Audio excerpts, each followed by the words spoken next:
En RDC, l'UDPS s'insurge contre l'arrestation hier soir de l'un de ses dirigeants, Bruno Tshibala, qui est également porte-parole du rassemblement de l'opposition, a été interpellé à l'aéroport de Ndjili alors qu'il s'apprêtait à quitter le pays pour Bruxelles. L'UDPS réclame sa libération immédiate. Écoutez. Nous condamnons avec la toute dernière énergie cette arrestation qui du reste est arbitraire, illégale. Pour nous, c'est une provocation, pour nous, c'est un acte d'intimidation pour nous effrayer.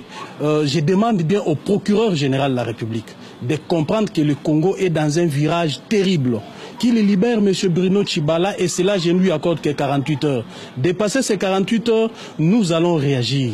Nous irons à sa rencontre pour qu'il nous arrête tous. Et là où sera Bruno Tshibala, c'est là où nous tous nous serons aussi. Parce que trop c'est trop, nous avons toléré et en fait nous sommes saturés. Voilà des propos recueillis par Francine Mokoko. J'ajoute que lors des violences il y a 3 semaines à Kinshasa, Bruno Tshibala avait accusé les forces de l'ordre d'avoir ouvert le feu sur les manifestants dès le début de la marche de l'opposition.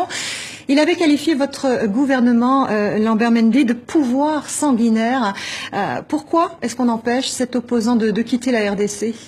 Je connais Bruno personnellement, je ne voudrais pas l'accabler outre mesure, mais je sais qu'il a un problème avec le procureur. Je pense que le porte-parole de l'UDPS qui a parlé l'a dit. Nous sommes un État de droit et on ne s'adresse pas comme ça à la justice de son pays. La justice est indépendante.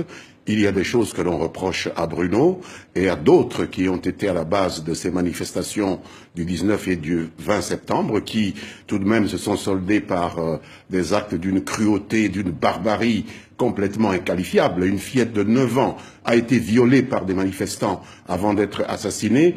4 policiers ont été brûlés vifs. J'ai été aux obsèques de ces policiers. J'ai vu une jeune policière de 23 ans brûlée vive, dont les parents ne reconnaissaient plus exactement, par les soi-disant manifestants. Et Bruno, il est reproché à Bruno, que je connais bien, d'avoir lancé des encouragements à ceux qui ont posé des actes, d'avoir organisé cela. Et le 19, il a personnellement appelé dans un document que le procureur lui oppose, ceux qui ont posé ces actes à les rééditer le 20. Je ne connais pas de pays où on peut tolérer cela sans que vous ayez à rendre justice. Il a bien été arrêté sur ordre des autorités congolaises. Absolument, les autorités judiciaires, c'est pas le gouvernement.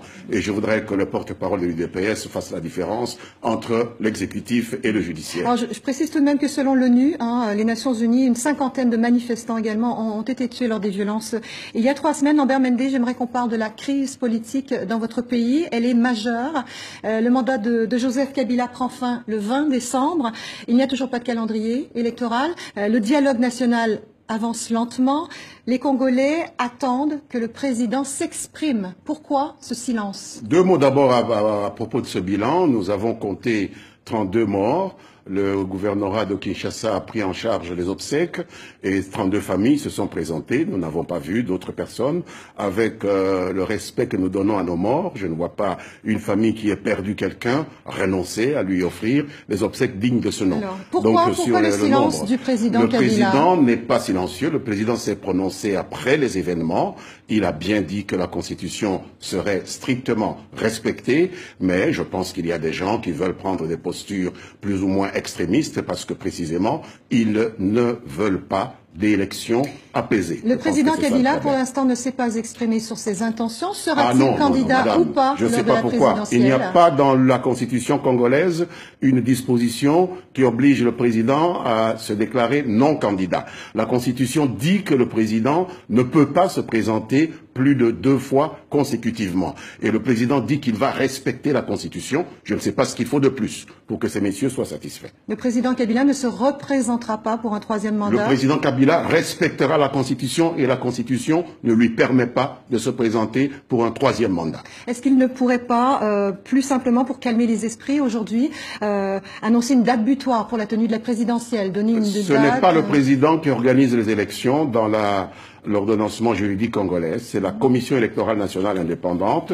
Si le président osait se prononcer, il violerait la Constitution et serait passible de poursuite devant la Cour constitutionnelle. C'est le Conseil, la Commission électorale nationale indépendante qui a charge de fixer le calendrier électoral. Tout le monde le sait, mais ceux qui veulent mettre le feu aux poudres passent leur temps à casser du sucre sur le dos du président. Est-ce que ça veut dire que le président Kabila partira le 20 décembre?